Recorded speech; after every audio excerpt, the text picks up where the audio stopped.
Welcome to today's forum featuring the three candidates for two positions on the Hanson Board of Selectmen. The candidates on the ballot are Laura FitzGerald-Kemmett and Jim Hickey. Both are candidates for re-election, along with candidate for election Paul Benenato. I'm Kevin Tocci, and I will serve as the moderator. Our forum is fairly simple. It's opening statements, 1 minute. Candidates, Q&A, 2 minutes to respond. The lightning round, always fun to see if the candidates can keep their comments brief. And then a closing statement. The idea is just to be able to give you some insight into the candidates, knowing that because of COVID-19, the candidates haven't been able to get out and go to gatherings and meet people and talk to people and engage them face to face. So this is an opportunity for all three candidates to be able to kind of talk about some of the issues. So what we did before we started is we drew names at the very start, and Mr. Jim Hickey drew the first straw. So Jim, you will have 1 minute to give us your opening statement. Sure. Thank you, Kevin, for inviting me, and obviously all three of us. This will probably be our only opportunity before the election to talk. I am running to hold my seat as a selectman on June 27th, unless people have already done absentee ballots. I've lived in town 29 years, volunteered for most of that time that I've been in town, starting with youth sports, Camp Kiwanee, Recreation Commission, and then 3 years ago, decided to run and won a seat as a selectman. And tonight and on Saturday, June 27th, what I'm hoping is that the people of Hanson think that I have done a good enough job over the last 3 years to give me another three. And I would appreciate their vote. Thank you. Very good. Okay, next up is Mr. Paul Benenato. Mr. Benenato, you have 1 minute. Hey, Kevin. How's it going? My name is Paul Benenato. I'm an Army veteran with 3 overseas tours. I've served in Iraq and Afghanistan. I have a Bronze Star for my service in Iraq and a Defense Meritorious Service Medal from my service in Afghanistan. And I've been in the reserves for 32 years, and I was just selected to full colonel. I have a bachelor's degree in political science from UMass Boston. I have a master's degree with a Lean Six Sigma certification from, it's now the National New England School of Business and Finance. I'm also a proud husband and father of 2 children in the Hanson school system. I'm running because I do want to be a part of Hanson's future. And I do see a lot of opportunities in Hanson, and I want to balance those opportunities with Hanson's small town character. Very good. Next up is Laura FitzGerald-Kemmett. You have 1 minute for your opening statement. Hi, Kevin, and thanks for putting together this forum. As you mentioned, campaigning has been a little bit challenging in the COVID-19 timeframe, as was gathering signatures, but that's a different story for a different day. I've been on the board for the past 3 years with Jim. Prior to that, similar to Jim, I was very engaged in the community. I continue to be very engaged in the community. I was the chair of the Hanson Community Preservation Committee for 8 years and the co-founder of the Hanson Business Network, Hanson Kiwanis member, and a board member of the Hanson Food Pantry.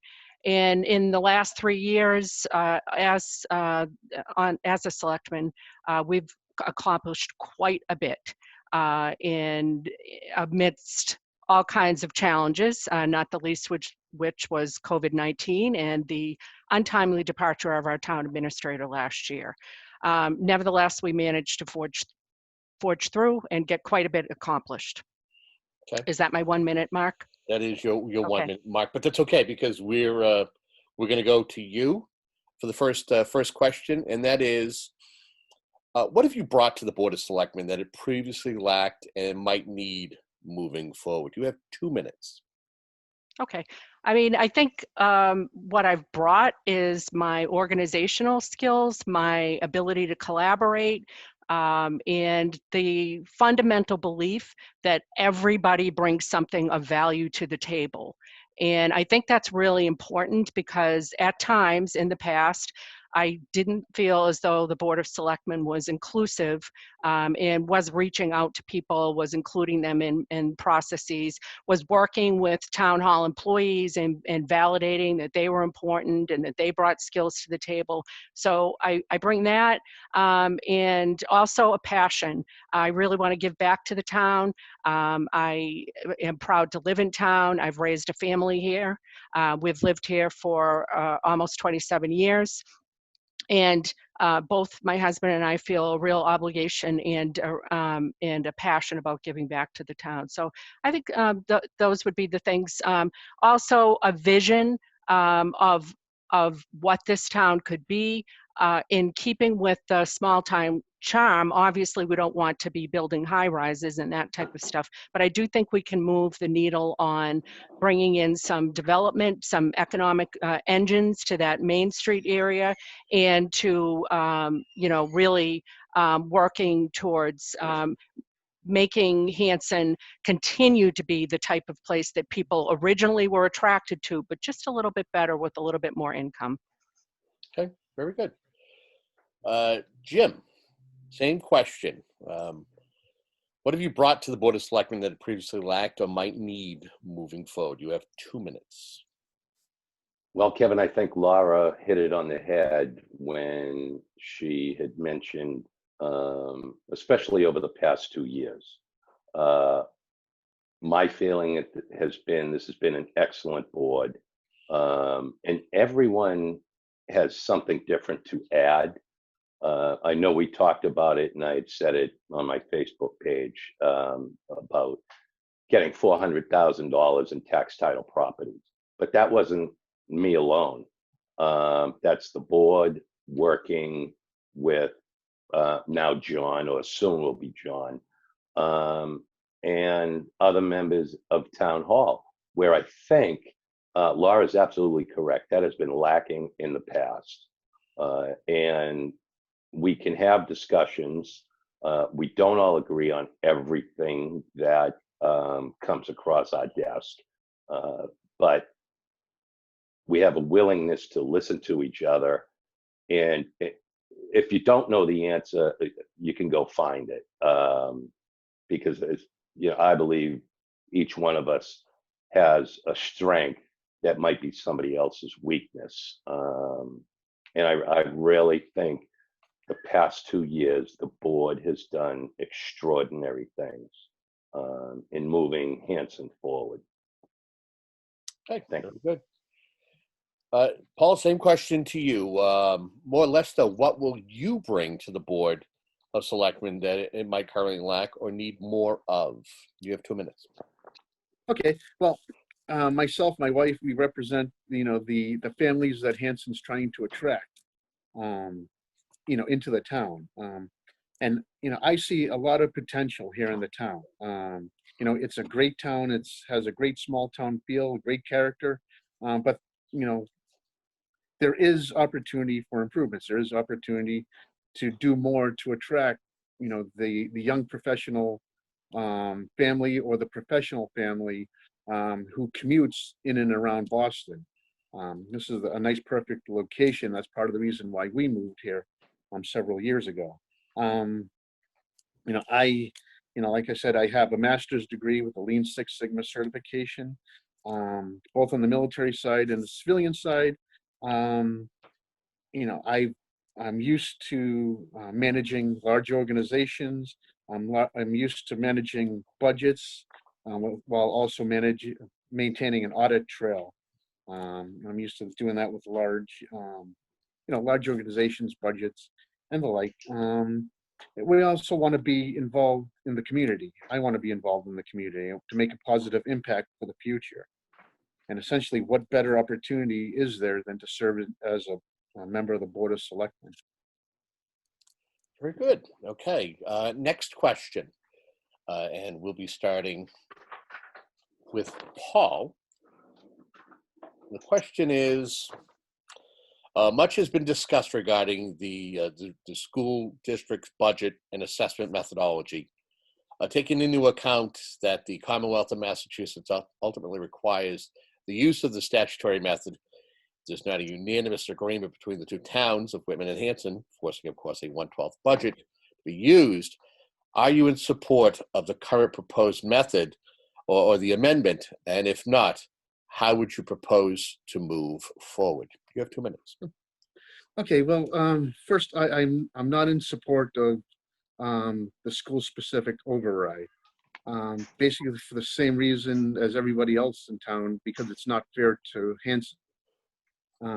Whitman right now is forecasting a $900,000 surplus, and they're betting on the override for Hanson for that $800,000. What I would do is I would propose, send that proposed amendment back to the Whitman-Hanson Regional School Committee, basically just on that, because it is unfair, and it just directly financially benefits Whitman. And they could come back with something that's better. And I know that the whole state is requiring the statutory method, but you're really hurting Hanson to benefit Whitman. Okay, very good. Laura, you are next. Same question. Well, if you need me to, I can reread the question. Yeah, could you please? I actually could. Much has been discussed regarding the school district's budget and assessment methodology, taking into account that the state ultimately requires the use of statutory method if there's not a unanimous agreement between the two towns, Whitman and Hanson, forcing a 1/12 budget to be used. Are you in support of the current proposed amendment? And if not, how would you propose to move forward? You have 2 minutes. I guess I think it's important to acknowledge what's been done so far. And I think what's been done so far is you've seen this Board of Selectmen try, despite the adversity and the odds against us, to try to implore our peers over in Whitman to do the decent thing and to not move suddenly to statutory. And I know Jim and I have both been on the record as saying that, of course, we think this is abundantly unfair and we don't want to move to statutory. But as you mentioned, Kevin, the state regulations that are in place will require that. And we've got a regional agreement. And initially, upon hearing about all of this, my position was, well, isn't this a breach of contract? How can they even do this? And the more that we spoke to our council, DESE, our legislators, it became abundantly clear that that is the direction that things are going to go. I would like to see something that was offered up that would take multiple years to transition. I don't want to even concede that we have to transition, but it's clear that that's what's going to happen with the current composition of 6 Whitman, 4 Hanson. And in order to change that, we would need to amend the agreement. And in order to amend the agreement, that means that both boards of selectmen would have to put it on their warrant and it would have to be passed by town meeting. So we're going to be in a bit of a perpetual standoff with the 6-4 composition. The only thing I can think of, Kevin, and I don't even know if Whitman would go for it at this point, is some type of mediation. But we're doing the best we can with what we've been given at this point. Okay. Thank you very much. Jim, you have the same question. Do you need me to read it, or do you kind of got the grasp of it? No, I've got the grasp, Kevin. Thank you. Are we going to revisit this later, or do you just want me to answer what your question asked? You can answer. Now, here's the one thing. I'm glad you asked that, because if for some reason there's something that isn't brought up, that's what your closing statement is for. So if you want to expand on something, use that 1 minute. Say, earlier on it was brought up, and then you can kind of use that 1 minute. Okay. Accordingly. Absolutely. And it's funny when Laura was speaking, or at least it was funny to me. Laura said everything I wanted to say, and I did it in two seconds. But actually, Laura is correct. We have been trying to work this out with Whitman. We will be going to a 1/12 budget. because obviously the town meetings are not until July. Whitman recently moved theirs back. I believe their date is July 27th. However, I am against the amendment on the agreement. I've stated that to you in the interview that we did. And to me, it just doesn't make sense. Laura had brought it up that it's still a 6-4 split. So Whitman would still control the school committee, yet Hanson is paying more money. And, you know, I kind of said to you, Kevin, during that interview, it's kind of like the Boston Tea Party, where it's taxation without representation. I am so totally against this amendment that to me, it just doesn't make sense. That's it. Very good. Well, so here's my follow-up, and Jim, you basically kind of alluded to it, and oddly enough, you're up next to the first question, and that is, knowing that there's a change in the assessment methodology and the portions that are going to be paid by the two respective towns, should Hanson explore change to the structure of the Whitman-Hanson Regional School Committee, possibly going from a 6-4 seating in favor of 5 seats per town, or is it outright deregionalization? Jim, you have 2 minutes. Well, I think for starters, you would have to think that it would at least go to 5-5, you know, right off the bat. If you want to talk about deregionalization, I said in that interview too, not only am I for it, I would like to be chair of that committee. I think that we have to at least explore the possibility of deregionalization, whether it's pre-K through 8 or all the way up through to grade 12. It would be impossible for me to say right now, without having the facts and figures and what it's going to cost Hanson, that we can deregionalize.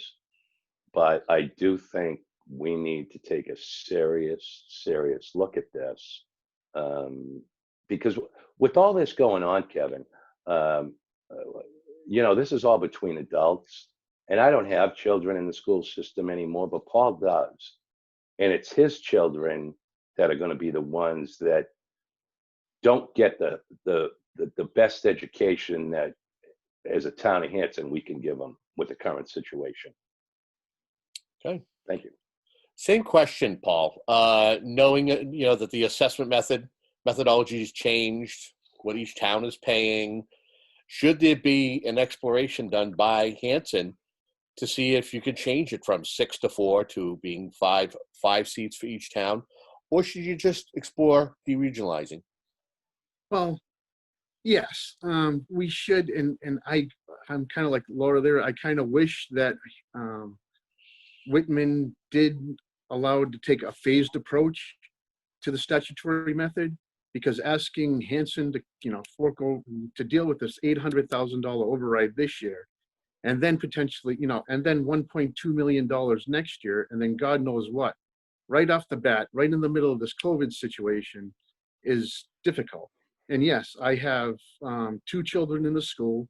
You know, myself, my wife, and all the other mothers are, you know, very upset about this situation. And their biggest concern is the interruption of service going forward, especially after what we just dealt with this whole COVID situation, which wasn't fun having 2 young kids at home to deal with. And yes, I would like to see at least exploring, you know, deregionalization from K through 8. Because as a parent, I do want to see, you know, 20, 25 students, you know, per teacher ratio. You know, I do want, you know, I would love to see my children get, you know, the foreign language classes that they're going to need to be competitive, in order to be competitive for college courses later on, or to get into college, you know, in the future. And I think the best way to do that would be exploring deregionalization. And if that doesn't bring Whitman back to the table, you know, saying, hey, we can compromise a bit, and I don't know what will. At this point, we have to explore that just in the financial interest of Hanson. Okay, very good. Same question, Laura. Should the town look into making sure there's an equitable split on that school committee, or should the town look into deregionalization? Well, I mean, I think you'd be hard pressed to find anybody in Hanson that doesn't think we need to have, 5-5. I haven't met that person yet. So I think really what happens is the practicality of how do we get there, which we agree, everybody in Hanson agrees. And honestly, Kevin, regardless of whether we were being asked to pay more money or not, that if we think about it in hindsight, it probably was not in our best interest to not have thought through what the ramifications have been. But, we've historically had such a collegial relationship between the two towns that you almost couldn't have ever predicted that it would get to the point that it's at. So absolutely on the 5-5. To get there, you need to have the two Board of Selectmen vote to adopt the amendment or the revised agreement, and then put that to town meeting, and each town meeting would have to vote to adopt that. So I just want to give a little dose of reality about how we would get there, because once again, you're back to the situation where if something is unfavorable to one town, what's their incentive to change that? So that's on the 5-5. In terms of the other situation, deregionalization, look, I'd echo what the other guys said. I honestly think if you run the numbers, but we don't have the numbers, but if you do run the numbers and do a solid run through of those numbers, you're going to find that we've got a lot of money being taken off of the table. There's money the state gives us to regionalize. I think right now people are really feeling like, hey, you know what? We want to control some of our destiny. We don't want to have one town dictating how the whole district gets to spend the money and who has to pay for it. That really just doesn't feel very good. It feels like we're eating crow. So I think it's a bit of a knee-jerk reaction, but I agree. We've got to go through that exercise so that we know what the actual numbers look like, and then we can make a solid business case one way or the other. Okay. We stay with you, Laura, because you're next up for the next question. Oh, joy. Get the question first. Well, again, it's kind of it's like a chain reaction here with this part of the conversation. Other than your race collectively being on the ballot on June 27th, there's a Prop 2.5 override for $800,000. This is to close the current budget gap, which is technically $865,000 and maybe some change. I want to get your take on the Prop 2.5 override. If you're for it, is this just a temporary fix? If no, what are the alternatives? Okay, absolutely temporary fix. And we really don't even know how temporary, because we don't know what kind of bill we're going to get handed next year or the following year. So it's absolutely a temporary fix.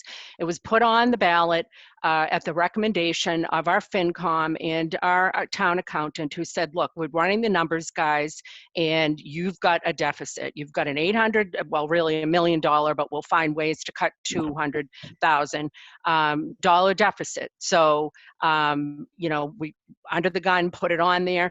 Where I'm at on that is it may be a very short-term necessary evil, but I am not comfortable with that $800,000 number. I would really like to see, and I've been saying this consistently from the jump, that I would like to see the district dig in and sharpen their pencils and find things that they can cut. And I'm not talking necessarily about staff. I'm talking about capital items. I'm talking about digging into E&D and circuit breaker money, which allow them to reduce the overall assessment to the towns.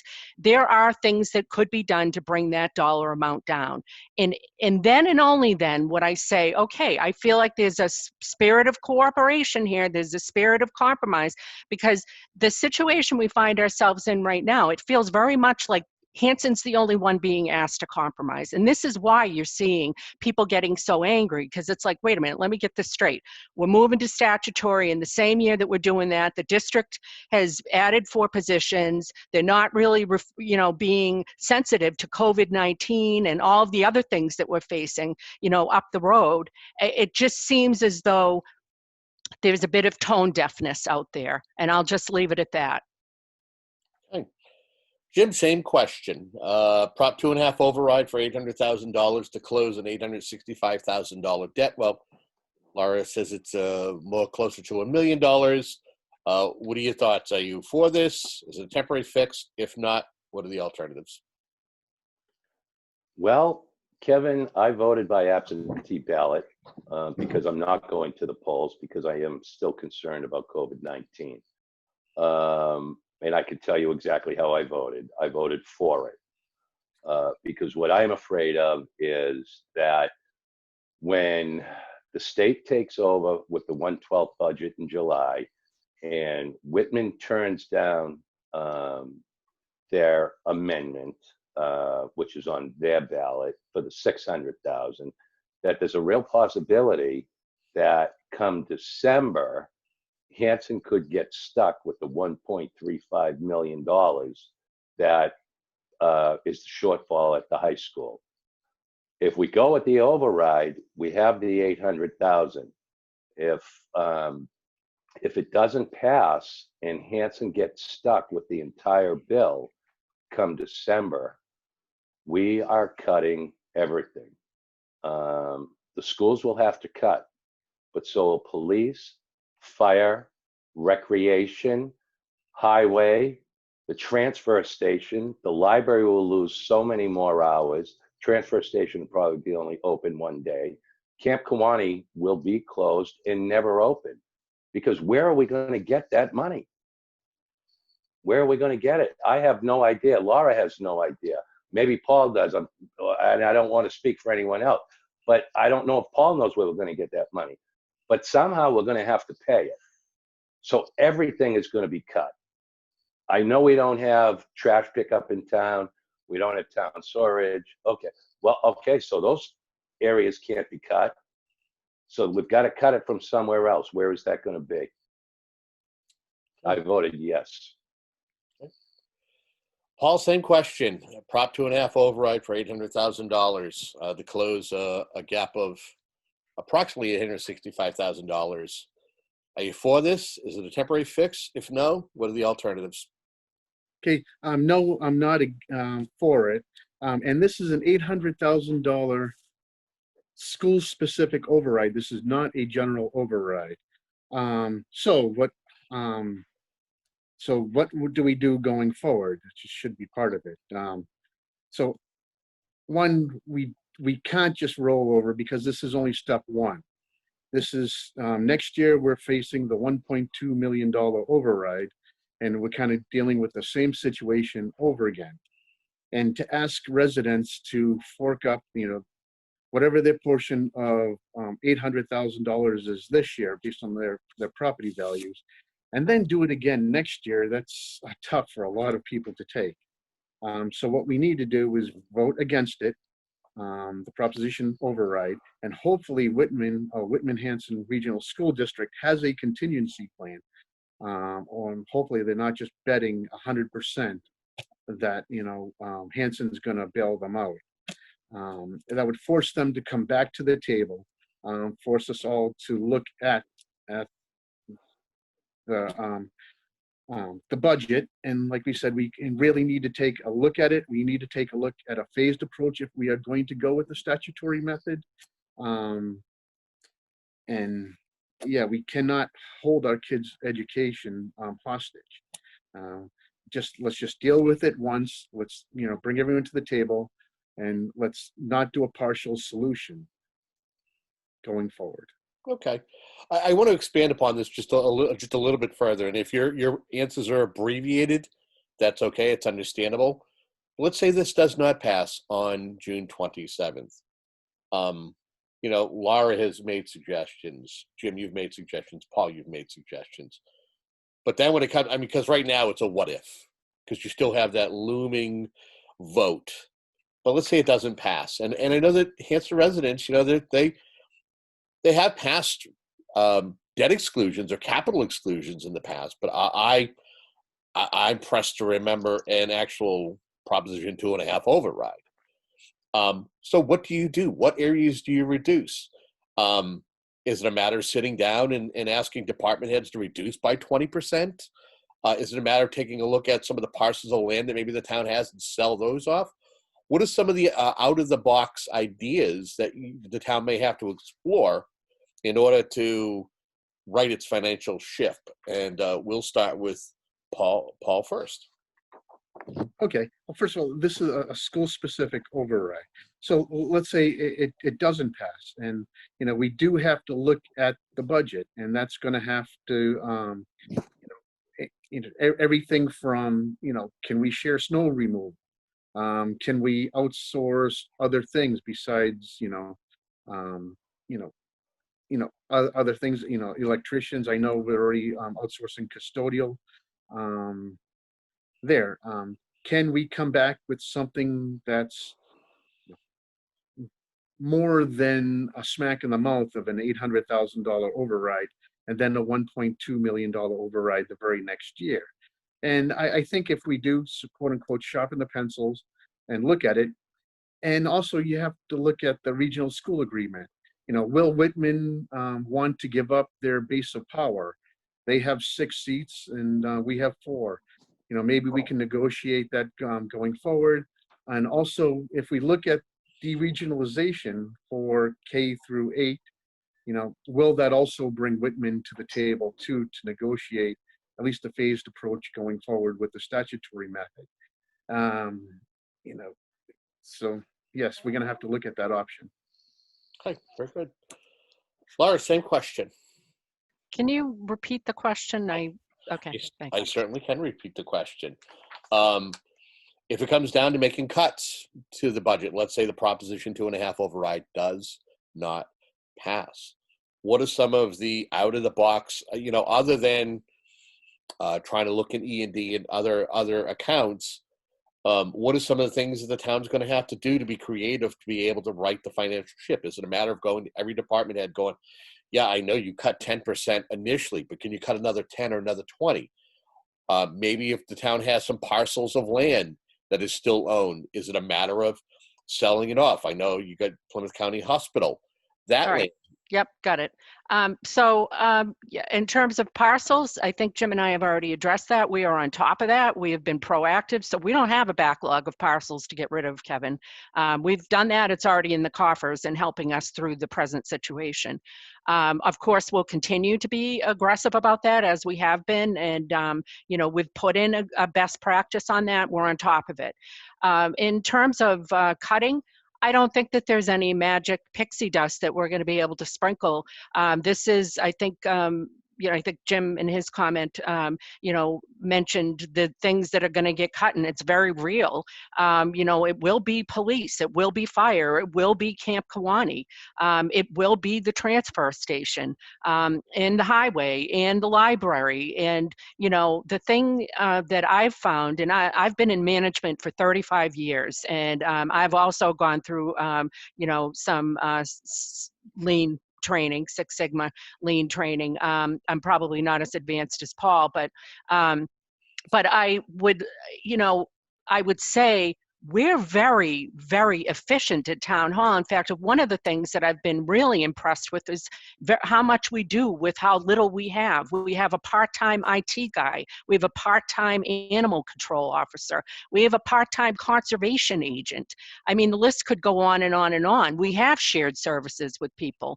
We share our IT guy with East Bridgewater, that we've got those types of things. We share equipment with other towns. I'm sure there's always room for improvement. There always is in life, and certainly in departments and efficiencies, but it will result in a very different feel and look to the citizens of Hanson in terms of the services that we'll be able to provide.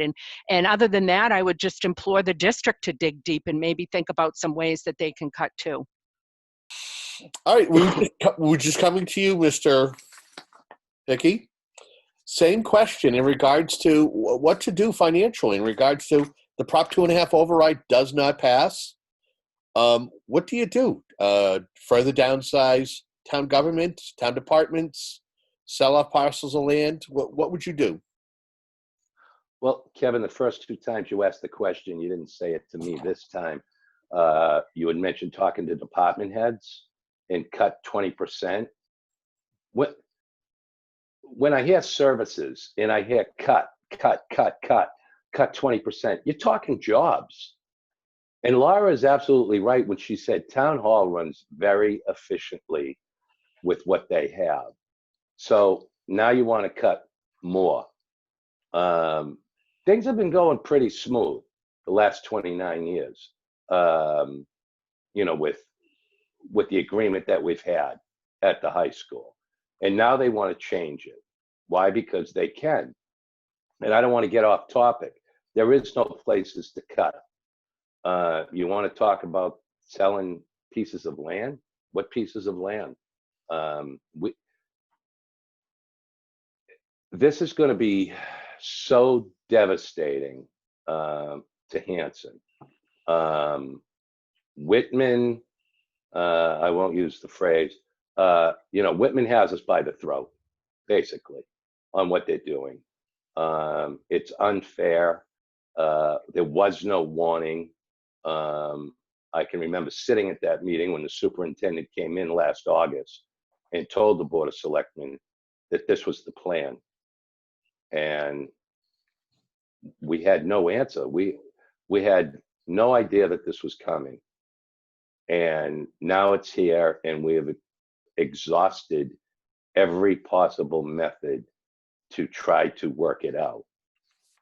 And now if it doesn't pass, you want us to cut jobs. You want us to sell land. It's not going to work. We have to go back. The high school, regional, I have to figure something out. We have to go back. Okay. Well, Jim, I get to go to you with the next question. And so if we're not going to cut jobs and we're not able to raise taxes, the next thing is to figure out what to do in regards to businesses. I know that, it's a bedroom community, the town of Hanson.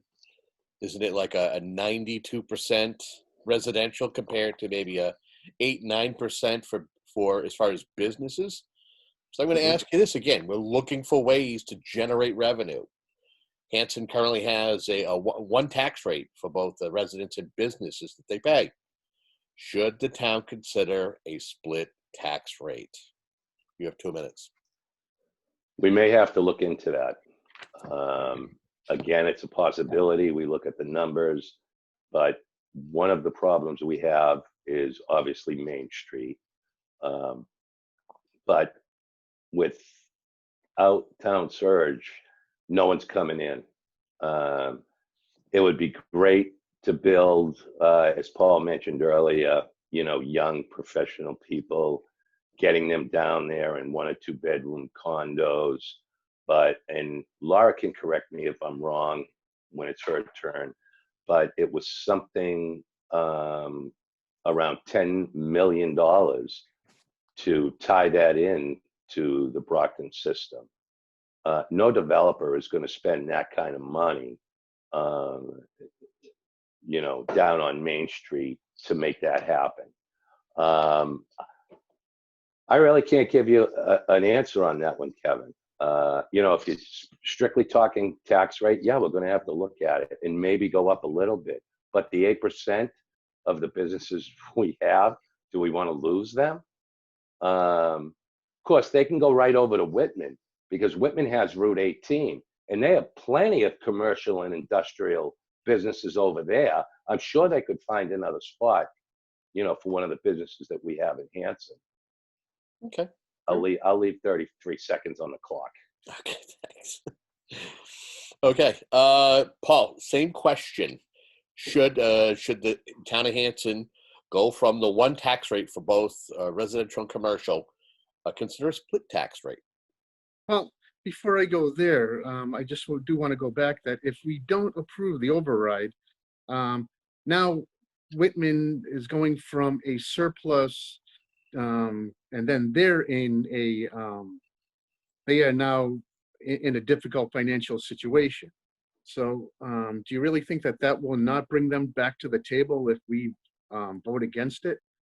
So they can come back with something more saying, okay, we can look at the budget again and give us a better amendment. And two, if we increase the taxes, on businesses, we are going to lose the businesses in Hanson. If we increase our property taxes more, we are going to potentially, we are going to lose residents. So we are in that position where we need the Whitman-Hanson Regional School District. We need Whitman to come back to the table. Okay, very good. Same question, Laura. Do we? I'm sorry to be a nudge, Kevin, but I feel like I lost my way. Do you mind repeating that question again, I please? certainly can. That's why I'm here to repeat this question for you. Hanson currently has one tax rate for residents and for commercial businesses. Should the town consider using a split tax rate? Absolutely not. I'll say that as a small business owner and as the co-founder of the Hanson Business Network. We've got very few businesses as it is, and if we want to see them, run and go to a different town, that's a really great way to do it. Just increase their taxes, and you'll have one less incentive for them to stay in town. So I absolutely would be against that. And I think consistently the Board of Selectmen has recognized that historically, and even just our Board of Selectmen has. In terms of what can we do, I've been working with our town planner, Deb Petty, the Old Colony Planning Council, to look for grants for infrastructure along Main Street.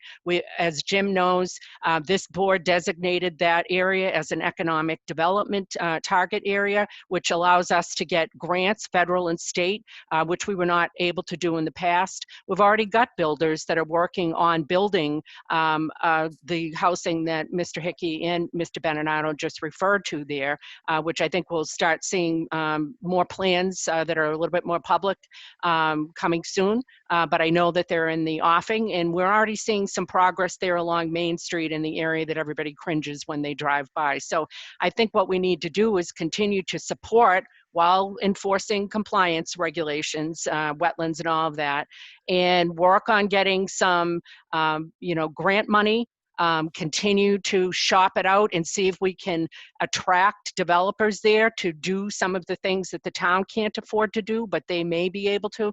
But Jim is right. The sewer is a deal killer. It just economically, the scales of economy don't work. So we've got to get some kind of grant on that. But as far as the different taxation, I absolutely would be opposed to that. Okay. Well, we're coming back to you for the next question.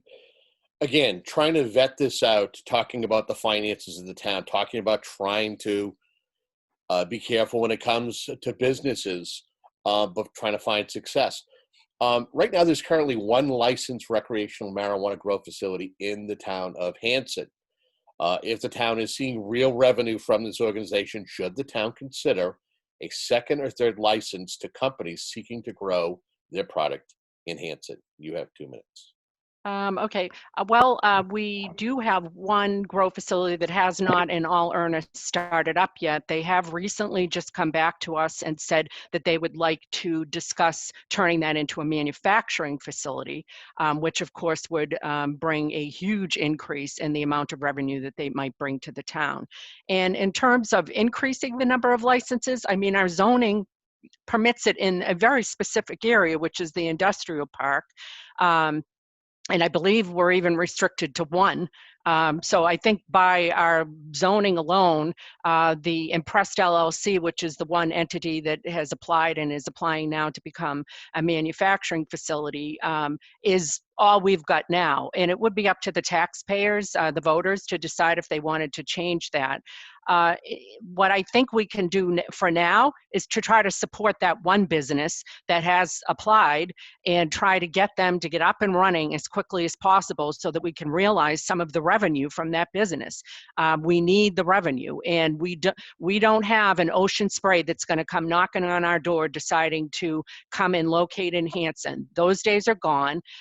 We don't have that any type of location where anybody could locate easily and bring the type of jobs that are going to actually move the needle on our tax revenue. The only chance we've got right now, what's on the table right now, is with that facility that you mentioned. So I'm not opposed to it, but I think it's really up to the voters, and our zoning laws, kind of prevent us from moving that any further right now. Same question to you, Jim. Laura's absolutely correct. The Board of Selectmen can't make these decisions on their own. It would go to the people. We could change, the wording, the zoning to get another one in there, but the first one hasn't produced any money yet. Only because it's been so difficult for them to go through all the red tape. I'd like to see how this one works. They have brought up manufacturing to us. I'd like to see how that works. And if it works, bring it to the people. It's not about the 5 people sitting on the Board of Selectmen. It's about what the people of Hanson want. If they want it, they'll let us know. If they don't want it, they'll let us know that too. It's really up to them. But Laura's absolutely right when she says that we need the revenue source. Very good. Same question, Mr. Benenato. Okay. Yes, we need revenue going forward, but I want this. If this does go forward, I do want it. The voters of Hanson to vote yes or no on it. Now, that's not going to fix our immediate problem. It does take a while for the licensing to go through, and it is a long process.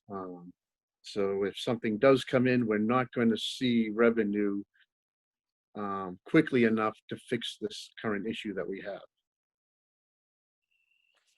Okay. Next question. And that is, here we are, we're dealing with COVID-19. What are the next steps in regards to this pandemic, and how should the town be helping businesses and organizations reopen and succeed as they reopen? We will start with Paul.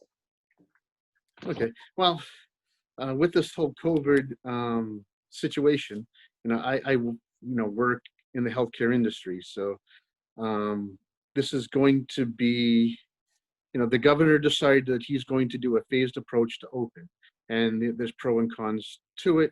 But as a town, we have to deal with what the governor puts forward and what they give us. So we're going to have phase 2, phase 3 going forward. What we can do as a town to try to help our businesses. I don't know how we can advertise the businesses that we have to support them. Get their encourage the community to go out there and if they can, to help the small business, get people back at the restaurants, back buying things from our local economy again. But as far as managing that, that's going to be dictated to us from the state as far as what we are allowed to do and when we're allowed to do it. Okay. Same question, Laura. Yeah, so actually, I take a very different viewpoint of that. I think that as a selectman, it's incumbent upon us to be more than passively supportive of our businesses. And so in that vein, I'd say about a month into the COVID, once it became clear that small businesses could get loans from the federal government, I helped to organize a call through the Hanson Business Network with Josh Cutler, our state representative, and Barbara Arena from Granite State Development. And they were able to tell people about the different grants and loans and programs, unemployment that was available for small businesses. And we had quite a few small businesses attend. We also put that out on our Hanson Business Network website and on the Facebook page. And then more recently, I know Mr. Hickey participated in this call. We had a call with all of our town officials that would be part of this equation. Well, let me back it up and say that the Board of Selectmen at our last meeting unanimously agreed that we needed to do whatever we could do to help these restaurants reopen in a big way with the outdoor seating. And so we asked whether we could get support from all of the town departments, and of course, as usual, they stepped up. And then we had a call, a Zoom call again with all of the small businesses and with all of the stakeholders to tell the small business owners, particularly restaurant owners, what they could do and how we could help them. The building inspector said he would help with site plans. The planner said she would help. The Board of Health was there to help. So it was really just kind of a directory of all of the people up at Town Hall ready and willing to support these small businesses. And I'm happy to report, driving around town, I can see that a lot of them have opened up outdoor dining. So I think we need to keep doing that type of a thing. Jim, same question, sir. Basically, Laura said, just about everything that the selectman's office could do. This was streamlined, Kevin.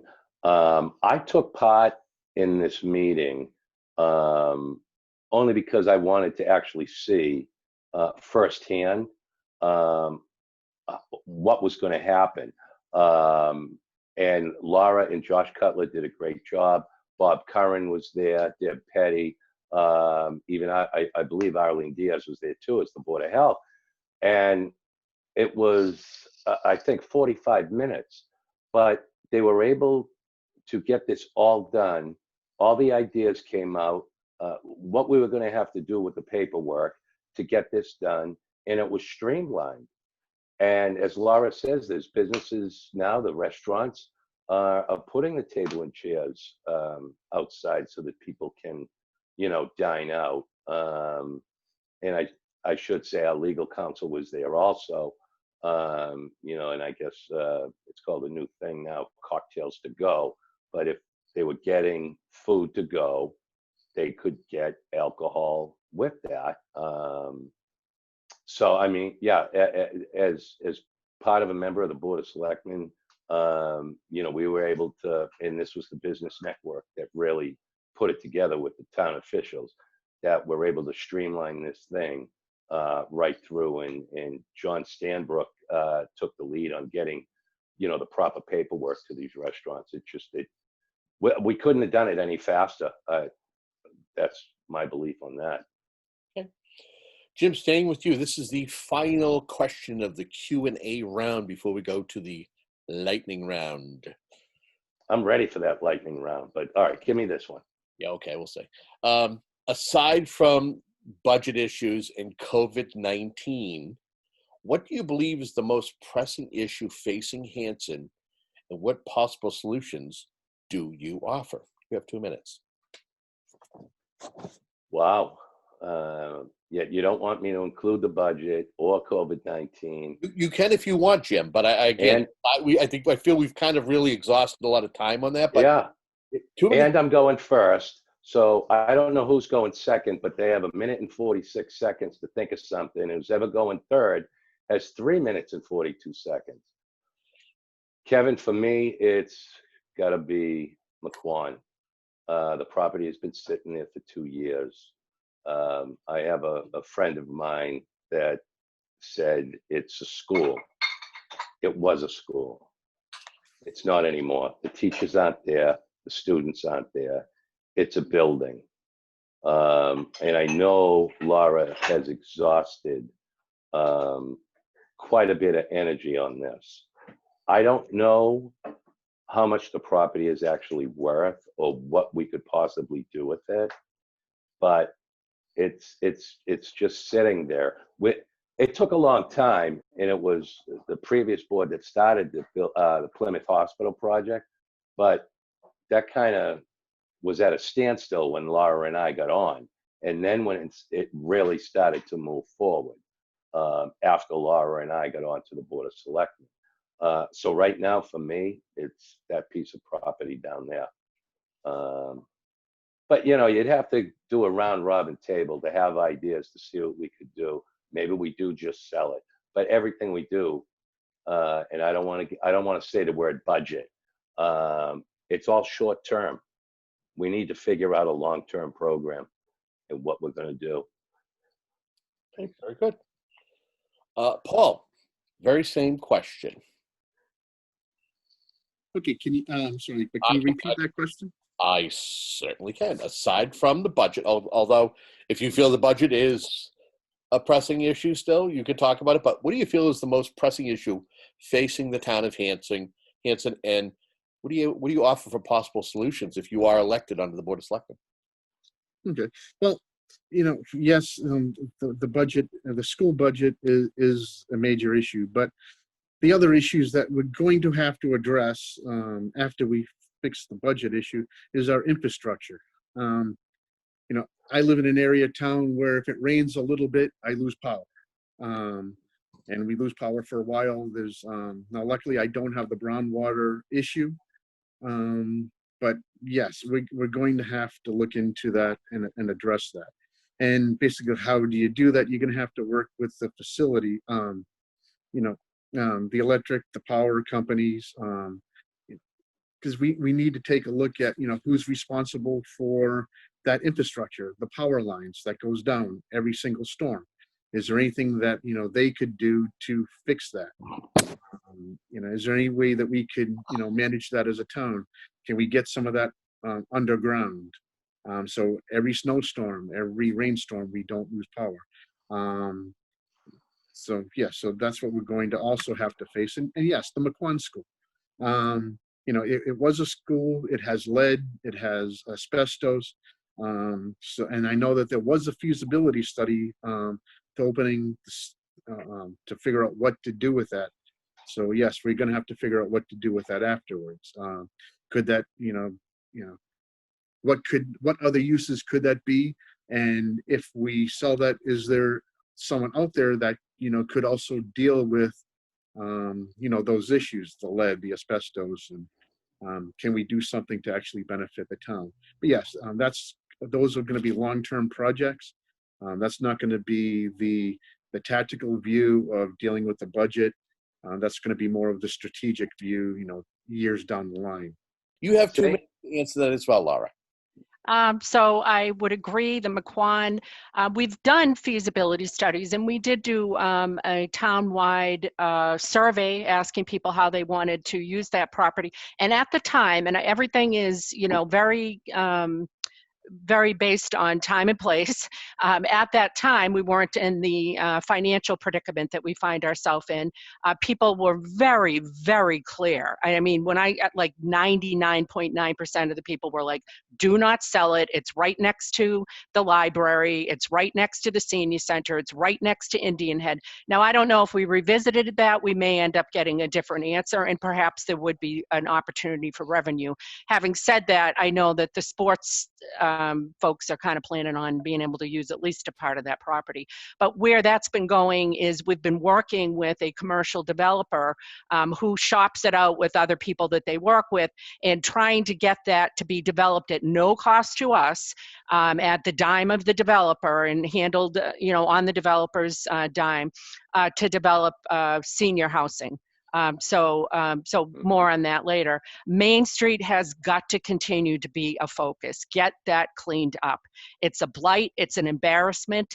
It's a lost opportunity for revenue. And for all of those reasons, we need to focus on that. And then I would like to see us kind of look around and think about other revenue opportunities. For instance, could we put a solar field up at the property we now own near light control? Is that an opportunity? Are there those types of things that we could do that would bring, it might not be a big windfall, but every little bit counts when you're, up against it as we are. Very good. Well, now that officially wraps up our Q&A round. We'll go into, we should get 3 lightning round questions, then we'll go right into the closing statements. We'll start with Laura. Would you say that you are pragmatic or idealistic? I'm extremely pragmatic. Yeah, I mean, am I allowed to give it? I forgot what the ground rules were here for this. Just pragmatic, okay. Or, Paul, which would you say you are, pragmatic or idealistic? Yes, I'm pragmatic. Jim? Yes. Guess what?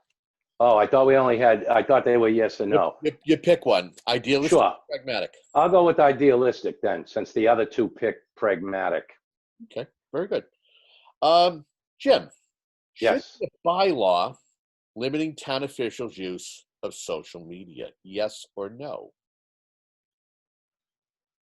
Okay, want to say it again? Should there be a bylaw limiting town officials' use of social media. I would say, why not? Yes, I don't use it at all. As both Laura and, if I can say one or two sentences, Yep. both Laura and Paul know that someone asked the three of us a question when they could have spent the time and watched our interviews with you. Or when this comes out, watch this. I have no need for social media. Except, yes, I'll just say no, except to see my granddaughter and my children. That's all I use it for. That was either 2 run-on sentences or 4 sentences, but Ex- nobody's really counting. The idea is, Yeah, it was everything. Paul, same question. Well, I would say no, because I think a lot of us use social media to not only discuss topics of the town, but also to speak with friends, family, old Army buddies that I haven't seen in 20 years and the like. So, Okay. Laura? Yeah, so I think that I'd say no, I don't think it should be limited, but what I'm hopeful is, at least for this gal, that I can not be the face of Hanson, as we have just launched our Facebook page, our official Hanson Facebook page. And I would like to see the official Hanson news about the selectmen, our minutes, our postings, all that stuff. I'd like to see go through that channel. We haven't had that avenue up until now. So I'd say I'd like to see people restrict themselves, but not a policy in place that would restrict their First Amendment. Okay. Final lightning round question. It'll go to Paul. Favorite place to eat or visit in Hanson? Pick one. okay. Well, the favorite place to eat, you're talking about putting us into a very difficult situation. Well, I live across the street from the Meadowbrook restaurant, so we do like to go there. Okay. Favorite place to visit, Hanson Athletic Association once it opens. I'd like to go. The kids love to bowl. Okay, good. Laura, same question. Favorite place to eat or visit in Hanson? Pick one. The eating place, I think that you've put me in a real awkward place, but I'd say Meadowbrook Hitching Post. I love both of them. And as far as visiting, hands down, Burridge. I spend at least 5 to 6 days there with my dog. Love it. Run into a million different people there. It's a real gem, and that's my absolute favorite place. Okay. Jim, same question. Favorite place to eat or visit in Hanson? Pick one. Easy. Mike's House of Pizza. Best BLTs that you can get anywhere on the South Shore. Although it started out, and Kevin, we talked about this in my interview, Friday night pizza night and movie night with the kids. We finally found Mike's, a while back. We went there. Now, obviously, we've moved up to BLTs, steak and cheese, and Michelle and Brianne have the calzone. My favorite place to visit, it's got to be Town Hall. Okay. And I'm hoping the next 3 years I get to visit Town Hall quite often. Okay, well, you saved that for your closing statement. Oh, sorry. It's okay. All right, time for closing statements. And right now, it is time for, it'll go Laura, Paul, and then Jim. So Laura, you have 1 minute for your closing statement. All right, thanks, Kevin.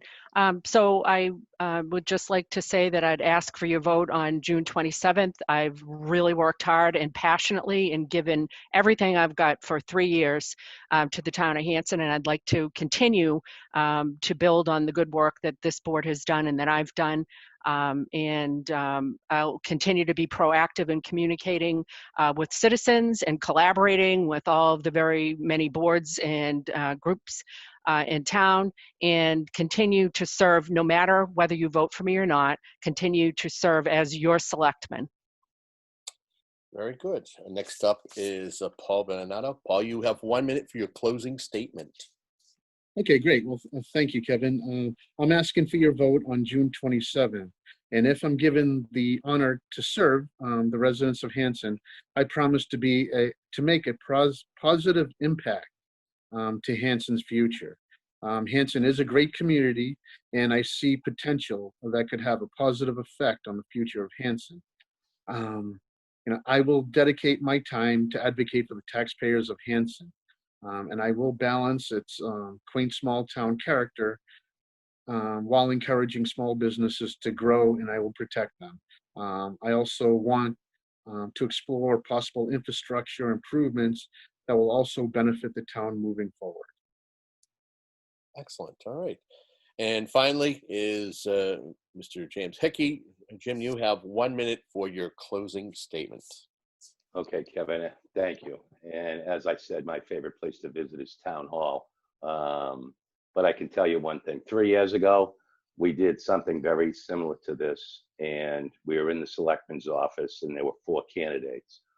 And the question was brought up to me, and it's the only answer that I can remember from that forum that we had, besides saying the transfer station when everybody else said education.